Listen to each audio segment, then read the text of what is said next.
శ్మశానంలో ఆయన కూర్చోపోతే ఉగ్రభూతాలు వచ్చి ఓళ్ల మీద పడిపోయి ప్రజల్ని సత్కార్యాలు చెయ్యనివ్వమని అక్కడ కూర్చుని తాండవం చేసి వాళ్ళని కూర్చోబెడతాడు.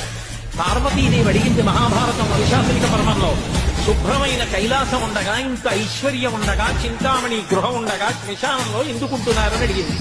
అడిగితే ఆయన చెప్పాడు, పార్వతి బతికున్న నాళ్ళు అన్ని చోట్లకి వెడతారు, ఏమీ తోచట్లేదు, శ్మశానానికి వెళ్ళొద్దామని ఎవరు రారు పార్వతి.